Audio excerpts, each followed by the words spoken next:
One thing really cool about the 2019 Specialized Stumpjumpers is they've got a flip chip in the shock. It comes in the slack position, and so when you flip it around, it slackens the head angle or steepens the head angle by about ½ degree and raises the bottom bracket about 5 millimeters.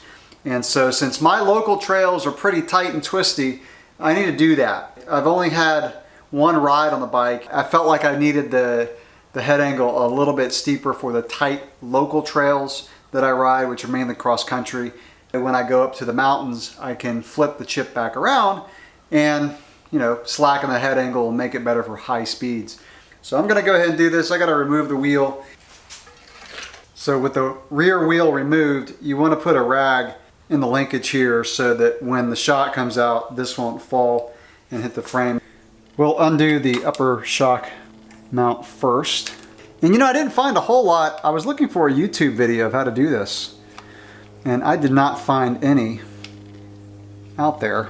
This isn't really a real maintenance tutorial video because I've never done this, so this is kind of just showing as I do this the first time. All right, no washers up here, so that's easy. Now there is an owner's manual that comes with this bike that's actually pretty good. I actually said that in my my video when I was building the bike.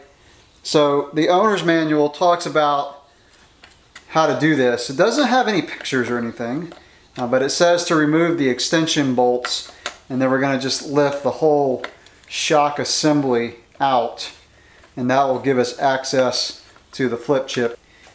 And so I do have a torque wrench, so I just got a new torque wrench. My other one only went up to like 15 Newton meters. So I got the one that goes up to like 60, because these, I think, if I remember seeing in the owner's manual correctly, they are 18 to 20, somewhere around there. So I don't mess around with torque specs with some things, and shock bolts is definitely one of them. Once I do this, the shock is kind of free to come out. So I'm gonna make sure I put my hand on it. All right, got the bolts out. And let's take the shock out. Come on. I'm being super careful with my new carbon frame. I do not want this thing to come flying out and hit the frame.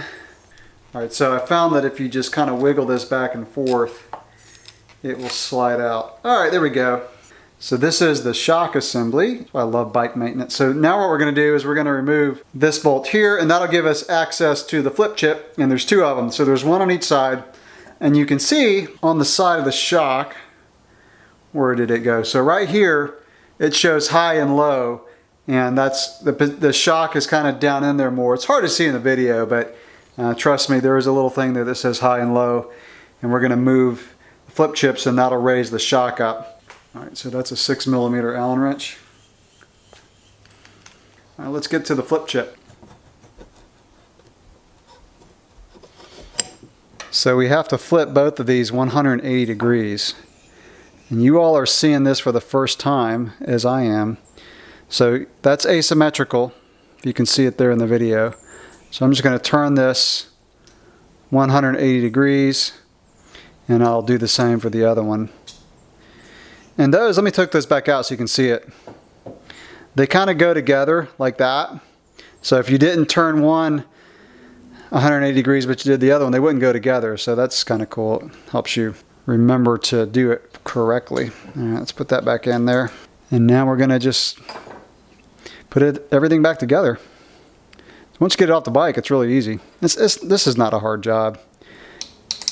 So I'll snug this up with an Allen wrench, and then I use my torque wrench. I gotta look up the torque specs in the owner's manual for this.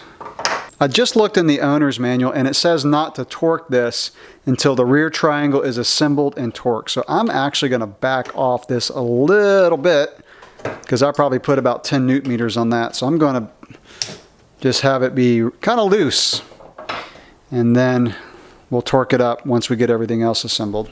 So in case you don't have the owner's manual or don't feel like looking it up online, I'll show you the torque specs.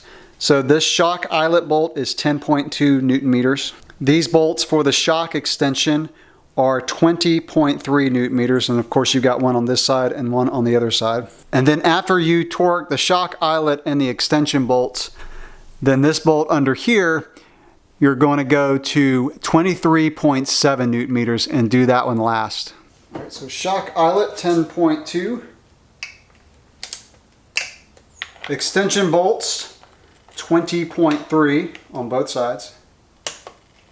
And then 23.7 for this little bolt underneath here. And that's going to be hard to reach with a torque wrench because my swap box is in the way, so I'm going to take that out. That's an easy way to remove a water bottle cage. Cool. Remember to do this one last. There we go. The chip has been flipped.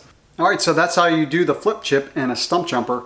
Like I said, this wasn't really designed to be an official maintenance tutorial since I was doing this for the first time. And usually when I do a maintenance tutorial, I've done it a bunch of times.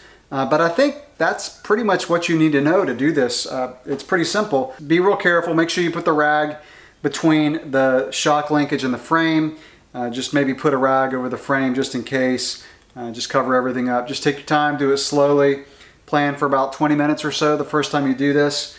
And now I'm looking forward to seeing how the bike rides with the head angle a little bit steeper. That's it for this video. Thanks for watching.